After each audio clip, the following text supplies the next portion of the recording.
Hey YouTube, what's going on? Welcome back to the channel. Today I want to talk about which rogue decks are going to have some kind of advantage or won't be so affected by meta trends, specifically post Cyberstorm Access format, which as it stands right now is looking like Super Heavy Samurai, Purely, Kashtira, and then maybe some Sprite. I think Runic is kind of falling off a little bit.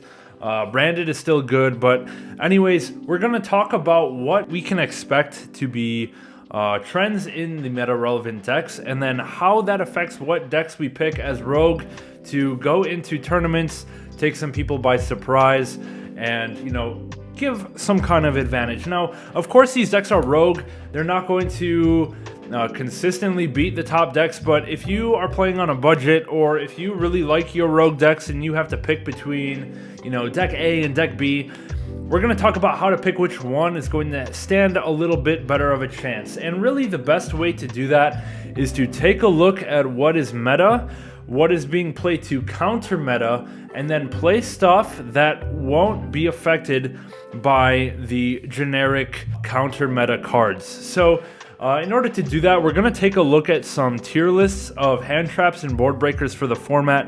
And for that, we're going to jump on over and look at Joshua Schmidt's hand trap and board breaker tier lists and kind of talk about those. Now, Joshua Schmidt, I believe, is one of the top, you know, probably top 3 players in the world, in my opinion, at least in the TCG. I don't know any OCG players, so I can't really compare there. But we're going to use what Joshua has put together here for the hand trap tier lists and for the board breaker tier lists, and kind of look at what we can expect to see in a lot of decks this format, and, you know, how we should shape our rogue decks around that. So if we start with the hand traps, we can expect to see Droll and Lockbird in damn near every deck, because it's the only kind of one card hand trap that stops Super Heavy Samurai.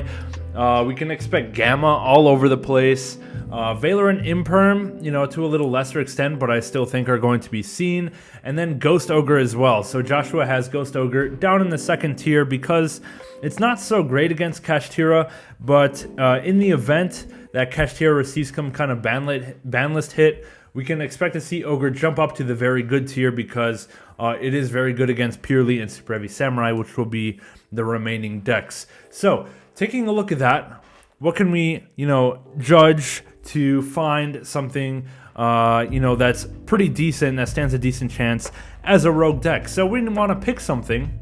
We want to pick something that does not really lose to Droll, Gamma, and Ogre.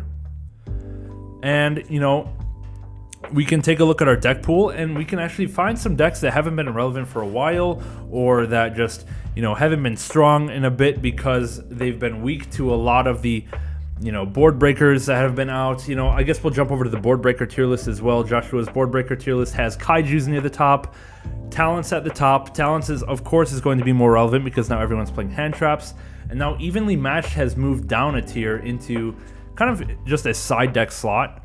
And, you know, Evenly is not going to be seen as much because it doesn't stop Super Heavy Samurai, because they just put up so many damn negates that we're not going to be able to resolve it anyways. So Evenly is going to be less prevalent in main decks, and I think we can take advantage of that. So let's think about what decks are good against Droll and Gamma and Ogre, and, you know, no longer have to worry about Evenly. And for that reason, I think trap decks are going to be a solid choices format for rogue.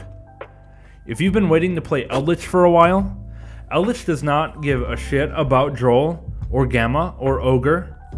And now that we don't have to worry about Evenly, we're in business. Another deck is maybe Dinomorphia. Dinomorphia doesn't care about Droll, not really. It doesn't, you know, it cares about Gamma, but you can play around it by using Dinomorphia Intact to negate Gamma being activated on your Ketragina. So, you know, there's a way to play around Gamma, and it doesn't really care about Ogre either. As long as you can establish a Rex term, you just don't have to activate anything at all. So, you know, that has a really nice matchup. And then it can main all of the floodgates that can stop all of your opponent's stuff. You know, you can main Mistake, and there can be only one, and Goes in Rivalry, whatever. So, you know, look into the trap decks as viable options. Another deck that is often good in hand trap formats is Sky Striker. You know, this is a little copium, but Sky Striker thrives in hand trap formats because they trade so well into hand traps.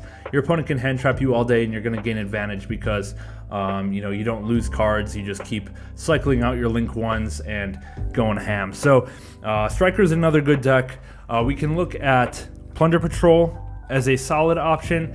Adventure Plunder is a little bit dangerous because that does play into Droll and Ogre. But if you're playing just hand trap Plunder or Kaiju Plunder, it's not going to lose as bad to the hand traps that we're going to be seeing in the meta, and we don't have to worry about evenly matched, which is a serious problem for Plunder Patrol, honestly.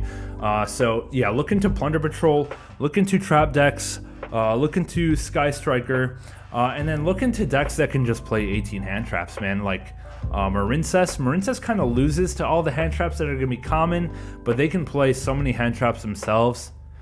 So it's like a solid option, especially with the new Ice Jade card that can make the level 10 synchro. I really want to look into that and my Marincess builds for this coming format. So just keep an open mind when it comes to picking your rogue decks.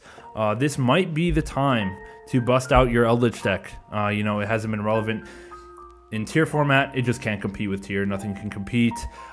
In last format, it can't compete with Kashtira because, a Rise Hard banishing all your shit is no good.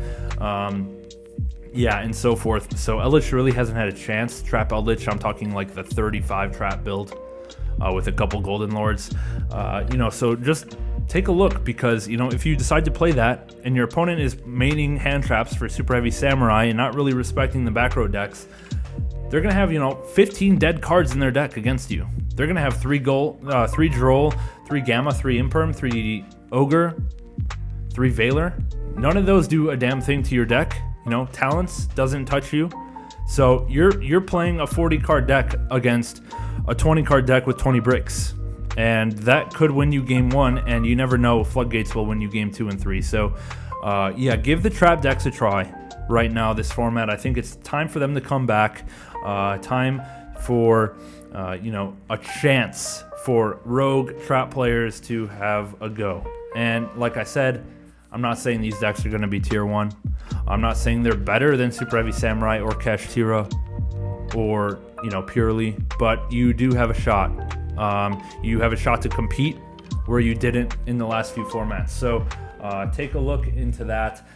Try to innovate a little bit, build for the format, and I think it could be okay.